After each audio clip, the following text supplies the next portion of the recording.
When a ranch is on the brink of collapse, the owner wants to work twice as hard, but the accountant tells him to stop completely. Phineas Webb believed in sweat, bloodline, and his father's legacy. Blanche Hensley believed only in numbers that never lie.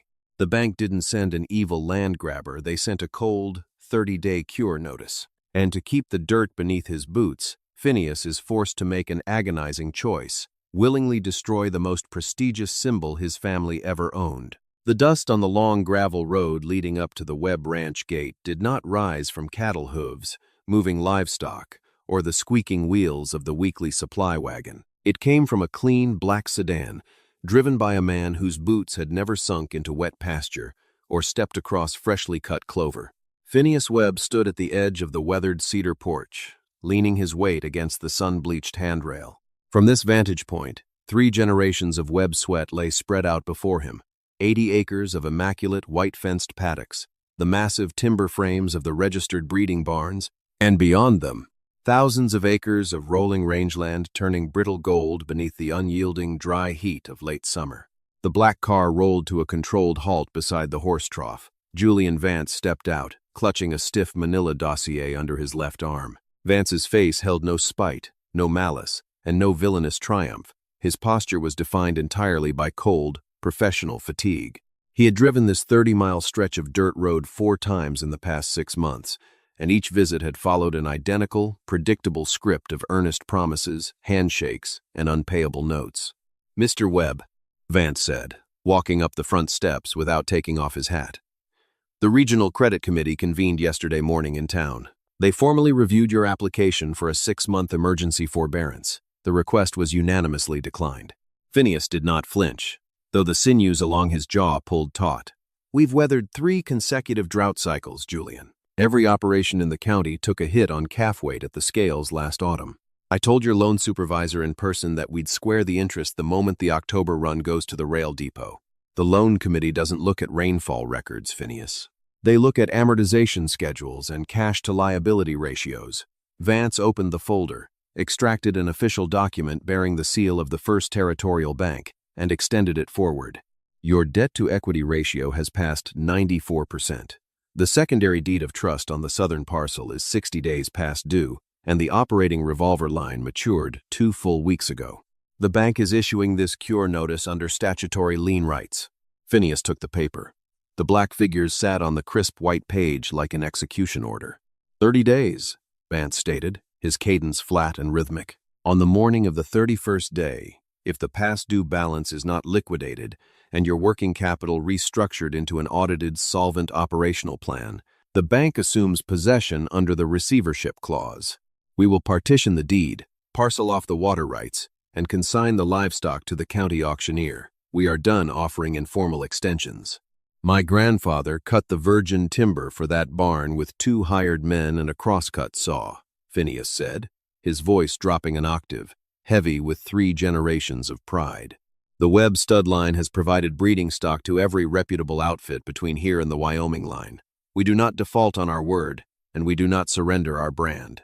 Your grandfather lived in a territory where rangeland was unmetered and supplemental hay didn't carry rail freight surcharges set in Chicago," Vance replied without animus. "The bank respects your family name, Phineas, but sentiment doesn't serve as compound interest. You have 30 days from 8 o'clock this morning." Vance turned on his heel, climbed back into the sedan, and drove away, leaving a thick cloud of chalky dust hanging in the midday heat. The screen door behind Phineas rattled on its iron hinges.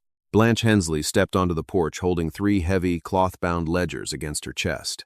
She had arrived at the ranch 2 months earlier on a temporary bookkeeping arrangement, hired to sort through 6 years of tax receipts that Phineas had kept crammed into tin bread boxes in the pantry. She wore a simple white linen shirt with sleeves rolled up to her forearms, her dark hair pinned firmly behind her ears, her fingertips permanently marked with violet ink from the tally ribbons. "He didn't give you another quarter, did he?" she asked. "He gave us 30 days. Phineas said, not turning around, his eyes fixed on the empty road. "We need immediate cash. We'll bring the yearling steers in from the North Range by Friday morning. We'll load them directly onto trucks and take whatever bid the regional yard gives us. We'll cut the hands shifts to 4 days, put the supply bills on 30-day hold, and push every available dollar into the bank's teller window. Blanche didn't move. She looked at the wide, stubborn shoulders of the man before her, a rancher who would spend 20 consecutive hours in a blizzard to drag a frozen calf to warmth, yet who treated the arithmetic of his own enterprise as an offensive intrusion. "If you sell those light yearlings into an oversaturated summer market, Phineas," Blanche said calmly, "you will lock in a 40% capital loss, leave your winter pasture empty, and guarantee the sheriff puts a padlock on your gate on day 29. Phineas spun around, exasperation flaring in his eyes. "We need cash flow, Blanche. When an outfit is taking on water, you sell inventory, and you work twice as hard. That's how this valley was settled." "You aren't sinking because the market is dry, Phineas," Blanche answered, holding the ledgers steady. "You are sinking because you have 5 operational leaks draining your cash reserves every single day, and you refuse to look at the paperwork because it threatens your pride. Selling young beef at a panic discount won't rescue this ranch. It will just leave you with nothing to sell when the bank sends the appraisers." She tapped the spine of the master ledger with her pencil. "The bank didn't create your crisis, Phineas. Your accounting did. And if you want to save this land, you need to get off your horse, sit at that table, and face what your traditions are actually costing you." The ranch office at the rear of the main house was suffocating with the smell of old tobacco, saddle soap, and dry paper. For half a century, the Webb family had treated this room as a repository for silver rodeo buckles, framed registration papers of long-dead stallions, and land grant maps. To Phineas, the large roll-top desk was a place where envelopes accumulated until an invoice became a crisis. To Blanche, it was an operating room. By midnight on the second day, Blanche had transformed the long oak table into a forensic workspace. 2 full years of bank drafts, feed bills, repair receipts, and handwritten promissory notes were organized into strict chronological rows under the harsh yellow glare of an adjustable brass lamp. Phineas stepped in from the night air, carrying 2 tin cups of black coffee. He set one beside her ink bottle and pulled off his hat, tossing it onto the corner of a filing cabinet. "Go ahead," he said, half defensive, his arms crossed over his chest. "Tell me how a woman from an accounting firm in the city knows how to run 3,000 head of beef across 5,000 acres of scrub grass." "I don't know how to ride a cutting horse, Phineas," Blanche said without looking up from her column balances. "And I don't pretend to understand soil acidity. But I know that feed doesn't cost $82 a ton unless you order small batches on 90-day retail credit from an out-of-county broker. And I know that 8 hired hands sitting on fence rails while 3 tractors sit idle waiting for parts isn't ranching, it's an unbudgeted welfare program." She turned the ledger 90 degrees and slid it directly across the oak planks toward him. "Look at column 6, she instructed. "That is your supplemental feed breakdown over the last 18 months. You've been buying a high-protein grain formula from the railhead mill at a 25% market premium, convinced it builds heavier frames before the autumn weigh-in. But when I cross-matched those lot numbers against your sales manifests from the Denver stockyards, your steers graded exactly the same as open-range cattle fed on standard hay. You spent $15,000 extra on boutique grain to generate $3,200 in weight gain. You burned $12,000 simply trying to make your herd look like a breeding brochure." Phineas frowned, staring at the clean ink entries. "My father spent 30 years establishing the Webb standard. When buyers see our iron on a hide, they expect an animal that has been fed the best. Your father operated when grain was $20 a ton, and property taxes were negligible," Blanche retorted. "Your standard is bleeding you dry. Look at your machinery inventory. You are carrying notes on 2 industrial combines and a baler purchased 4 years ago. That equipment has sat behind the machine shed since May because an $800 hydraulic pump failed, yet you continue to pay $600 a month in principal and interest on machines that aren't harvesting a single acre." She flipped to the payroll ledger, running her fingernail under a cluster of circled red entries. "And here is your payroll schedule. You keep 9 men on the books year-round. In the dead of winter, when your grazing herd needs nothing more than daily water checks and hay drops, you pay full summer wages for men to sit around the bunkhouse and paint tool racks. Why? Because their fathers rode with yours. They have wives and kids in the valley, Blanche," Phineas said, his voice tightening with indignation. "You don't cut men loose into the snow after they've worked your brand for 20 years. That's not how we do things here." "Then you should have funded an escrow reserve to pay for your charity," Blanche said evenly. "Because right now, You are drawing from an emergency bank credit line at 9.5% interest to pay men for work that produces zero revenue. You aren't being noble, Phineas. You are spending money that belongs to Julian Vance's bank, and when the bank takes this land, those men and their families will be out on the county road anyway. Phineas pushed away from the table and walked over to the open window, staring into the dark expanse of the home pasture. He could hear the faint sound of crickets and the distant lowing of the herd. Every fence line out there was tied to a memory of his youth, to long days alongside his father building an empire that felt eternal. "So what do you want me to do?" Phineas asked quietly. "Liquidate every machine? Turn my back on the people who built this place with me? Turn this ranch into a barren patch of dirt with a spreadsheet attached to it? I want you to make a choice between your nostalgia and your survival," Blanche said, standing up and closing the ledger with a dry, solid sound. "We stop the waste. We renegotiate the supplier lines. We put every single man and machine on a documented schedule, and we find out to the penny whether this ranch can actually generate cash or if it's just a very expensive monument to your family name." She met his gaze in the lamplight. "You have 28 days. You can save your pride or you can save your ranch. You don't have enough capital for both."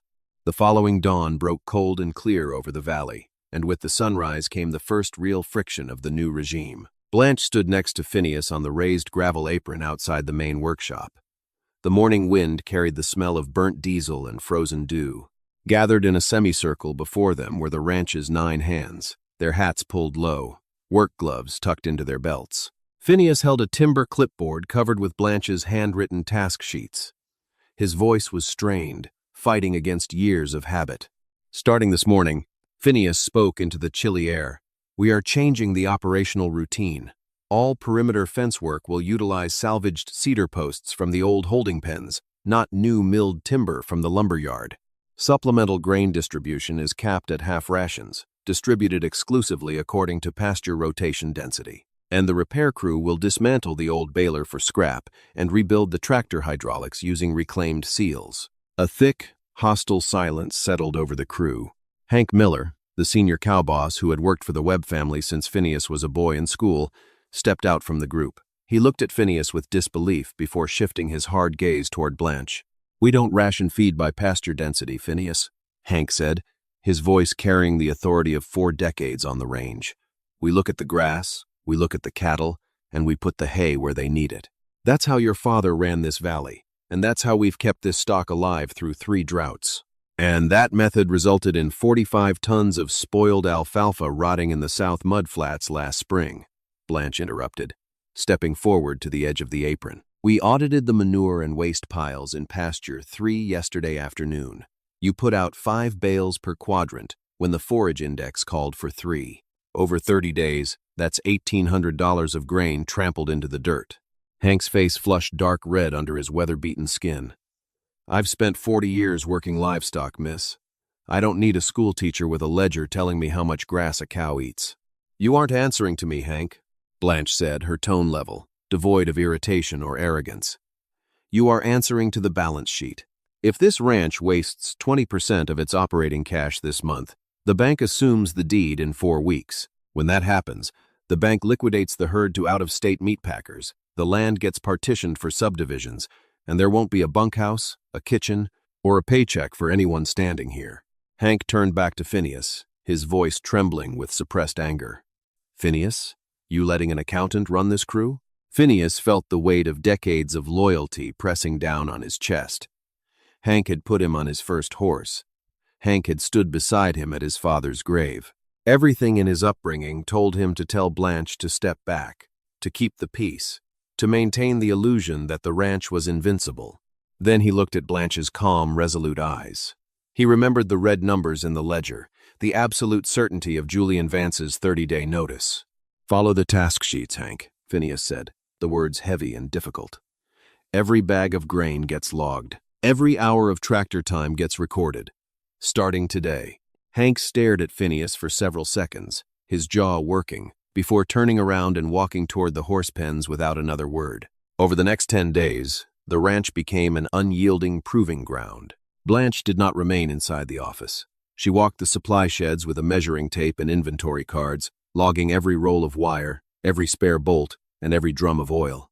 She found 3 separate commercial accounts at local feed mills running simultaneous finance charges. She closed 2 and negotiated an 8% cash settlement discount with the third by guaranteeing weekly payments. She restructured the fuel deliveries, locking the diesel storage tanks and requiring the hands to log tractor hours against specific acreage tasks. Phineas worked alongside her from dawn until long after sunset, caught between genuine admiration for her clarity and a lingering bitterness at the reality she was exposing. One evening, after 14 hours of moving cattle into tighter, more efficient rotational paddocks, they sat on the wooden steps of the main house. The valley below was bathed in deep blue twilight, the mountains casting long shadows across the dry flats. "You don't let anything get in the way of the numbers, do you?"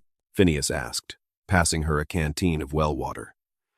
"Do you look at 40 years of family history like it's just figures on a page?" Blanche took a sip, leaning her head back against the porch railing, her eyes lined with exhaustion. "Numbers don't have emotions, Phineas," she murmured softly. "My father ran a supply and freight company in St. Louis. He was beloved by every teamster in the district. He extended credit to every merchant who fell on hard times, refused to lay off drivers during the shipping slumps, and believed that goodwill and loyalty would balance out the ledgers at year's end." Phineas looked at her. "What became of him?" "The bank foreclosed when I was 19, Blanche said quietly. "The merchants he gave credit to found other suppliers within 48 hours. My father spent his last years working as a night clerk on the very docks he used to own, watching other men run his wagons. Sentimentality didn't preserve his business, Phineas. It just made his ruin absolute." She turned her head to meet his eyes in the fading light. "I don't look at your balance sheet because I want to destroy your heritage. I look at it because I know that if we don't master those numbers right now, this ranch will be sold off in pieces by men who don't care about your grandfather, your father, or the people working these fields." Phineas looked at his dirt-stained hands. The defensive anger that had carried him for weeks began to recede, replaced by a quiet, steady resolve. By the 15th day of the countdown, the operational reforms began to yield their first tangible proof.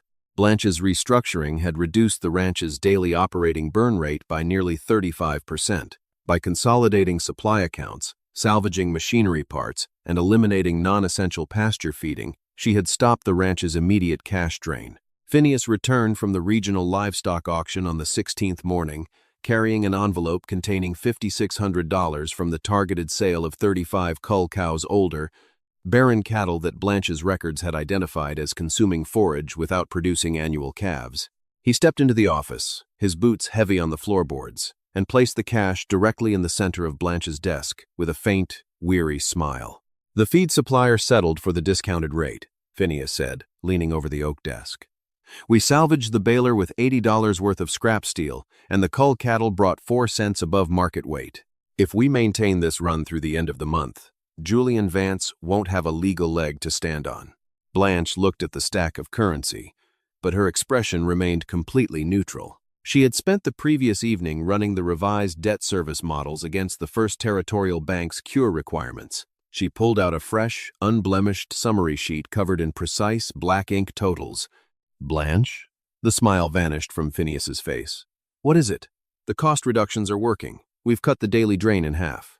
"We balanced the operational budget, Phineas," Blanche said quietly, her voice steady but somber. "We proved that on a day-to-day basis, this ranch can operate with a 10% net margin. We fixed the engine."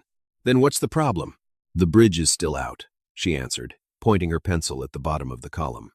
"The cure notice from the bank does not merely require proof that you can operate at a profit next month. It mandates the full clearance of the second mortgage default and a mandatory reduction of the primary principal balance by $42,000 by day 30. Phineas stared at the total.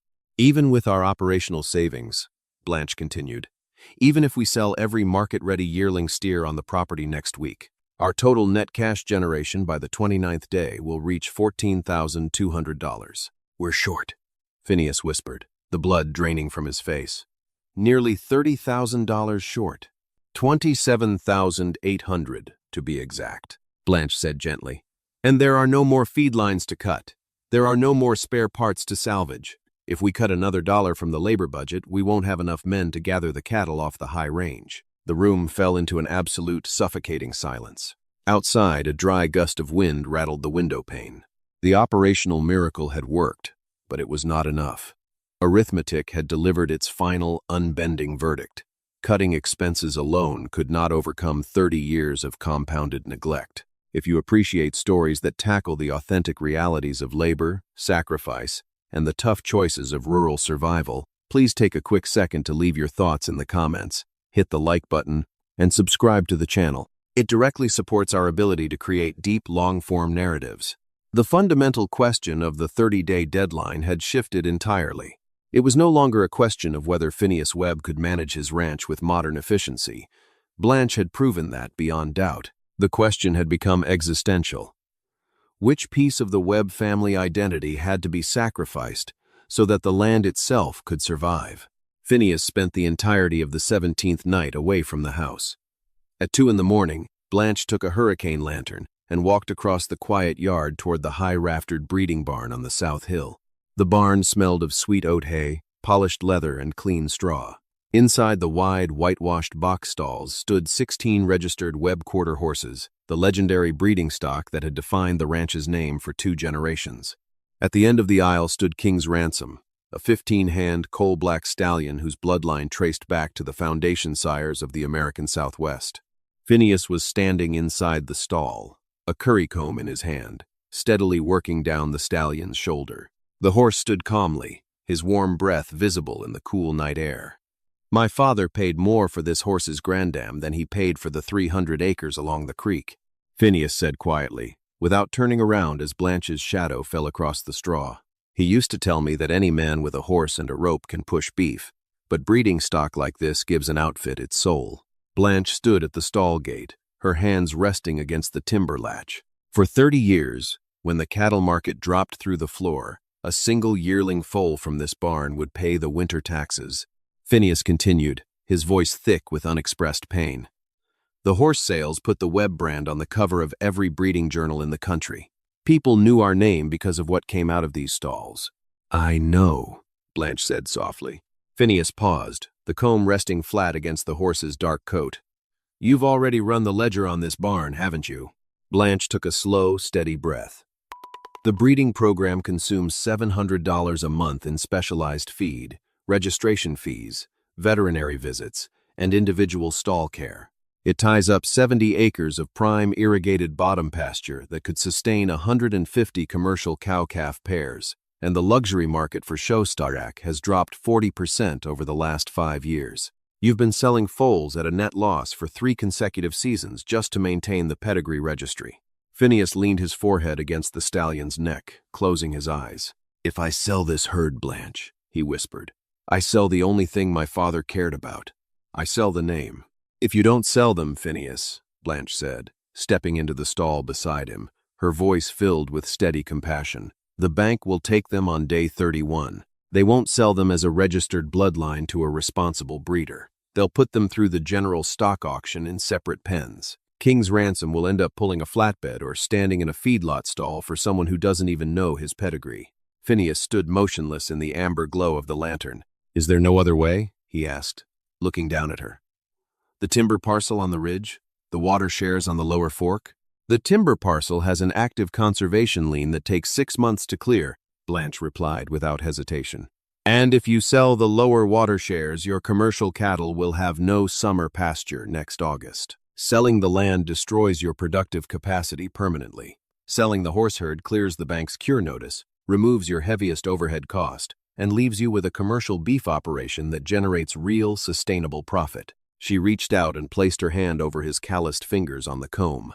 "A ranch isn't a museum of past achievements, Phineas. It's the dirt beneath your boots and the livelihood of the people who depend on it today.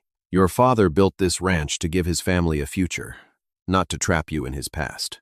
Phineas looked at Blanche. In the quiet sanctuary of the barn, stripped of all pride and pretension, he saw the depth of her courage, a woman who refused to lie to him, even when the truth was devastating. "Call the breeding syndicate in Denver," Phineas said, his voice raw but completely clear. "Tell them the Webb stud line is available as an intact, registered package. Cash settlement before the 28th. The buyer's convoy arrived on the morning of day 26. Arthur Sterling, a prominent horseman from northern Colorado, arrived with 4 modern transport trailers, 3 handlers, and 2 licensed equine veterinarians.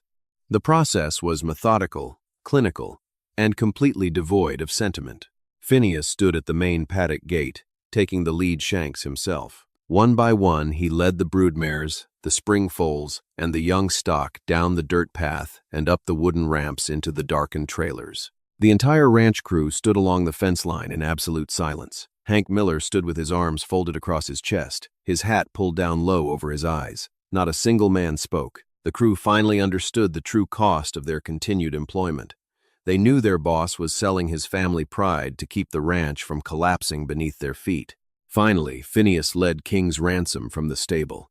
The black stallion walked with high, arched steps, his coat gleaming like polished glass in the morning sun.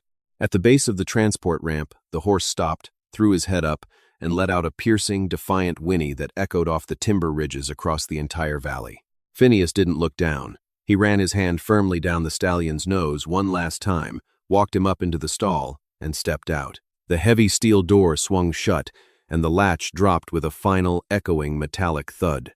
Sterling walked over to the porch, where Blanche sat with the title documents and registration transfers. He signed the final bill of sale and handed over a certified cashier's check drawn on the First National Bank of Denver for $36,500. "This is an exceptional bloodline, Mr. Webb," Sterling said, offering his hand to Phineas. "They will be maintained under the Webb registry at our ranch." "Take care of the stallion," Phineas said, shaking the man's hand once with a firm grip. "He works best on open pasture, not stall confinement." "Understood."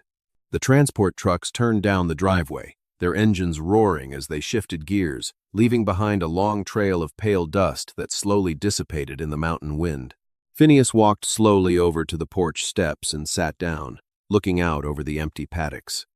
The white fences suddenly looked meaningless without the horses grazing behind them. Blanche walked down the steps and sat beside him. She did not offer hollow comforts. She didn't tell him that it didn't matter or that time would heal the loss. She simply placed the cashier's check on top of the open ledger between them.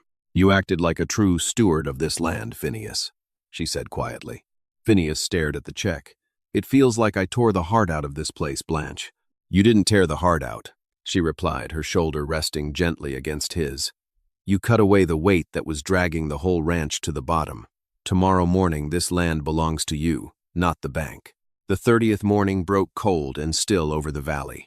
At precisely 9:30, Julian Vance's black sedan pulled up the gravel drive and parked in front of the main house. Vance stepped onto the porch carrying his leather briefcase, his face set in the grim, formal expression of a man preparing to execute an eviction order.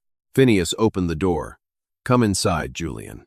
Vance entered the office, setting his briefcase on the oak table. "Phineas, I've already briefed the county sheriff's civil division. I had hoped we could avoid a formal eviction proceeding, but the paperwork is drawn up for signature." "Take a seat, Mr. Vance," Blanche said from behind the desk. Vance paused, surprised by her composed tone, then sat down in the wooden chair opposite her. Blanche laid out 4 distinct folders across the table.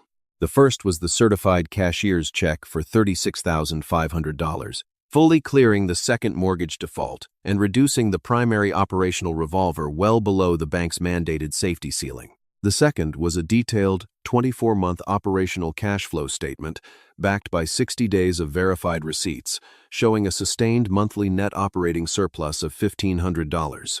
The third was a formal supply agreement with the local agricultural cooperative for fixed-rate feed delivery, eliminating spot market price spikes. The fourth was a signed forward contract with a major regional meat packer, guaranteeing a baseline floor price for the ranch's entire autumn beef production.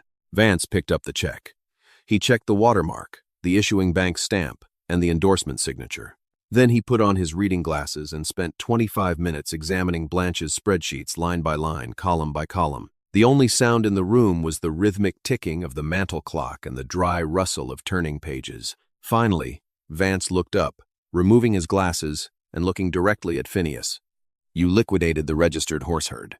"I liquidated an unproductive, capital-draining luxury operation to recapitalize a viable commercial beef enterprise," Phineas said, speaking with the clear, analytical precision Blanche had instilled in him over the past 4 weeks. "Our operational overhead is down 35%. Our unsecured supplier credit is fully cleared, and our labor allocation is matched exactly to seasonal revenue capacity. Vance looked back at Blanche's ledger sheets. "Miss Hensley," Vance said, his professional reserve cracking into genuine respect. "These forward projections account for a 12% pasture drought risk next season. Most ranchers present models that assume ideal weather and peak cattle prices.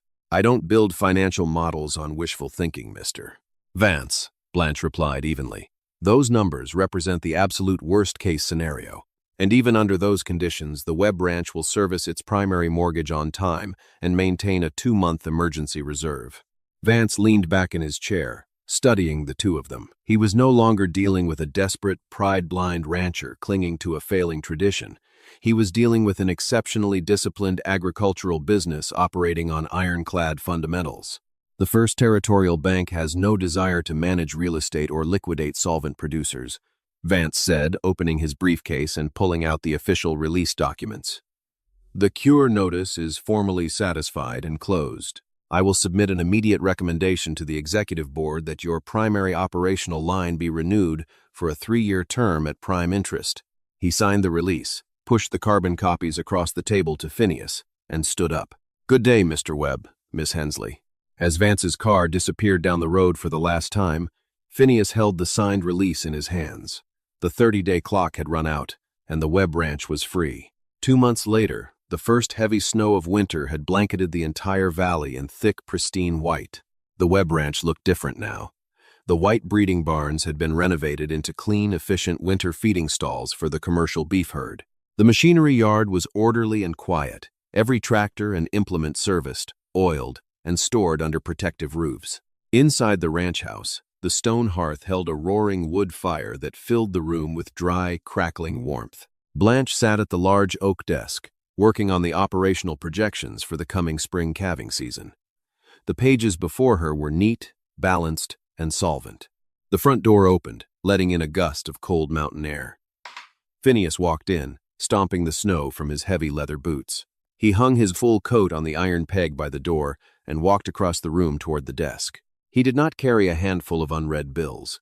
He didn't come to ask her to perform an emergency calculation to stave off disaster. Instead, Phineas pulled up a wooden armchair and sat down beside her, his shoulder nearly touching hers. He laid a new, sharpened pencil on the desk and opened the next blank ledger book. "We need to schedule the pasture seeding for the lower 40 acres in April," Phineas said, his voice steady, warm, and grounded. "And Hank believes we can expand the commercial herd by 40 head if we maintain the new rotational fences." He looked at Blanche, a deep, quiet respect shining in his eyes, a bond forged not in easy comfort, but through shared sacrifice, brutal truth, and mutual trust. "What do the numbers say, Blanche?" Phineas asked gently. "Where do we begin?" "What?" Blanche looked at the blank ledger, then turned to Phineas and smiled. "We begin on line 1, she said, together. Thank you for watching The Bank Gave Them 30 Days. If you enjoyed this realistic, character-driven story of resilience, financial truth, and rebuilding a life from the ground up, please leave a comment below with your favorite scene, give this video a like, and subscribe to the channel for more powerful narratives every week.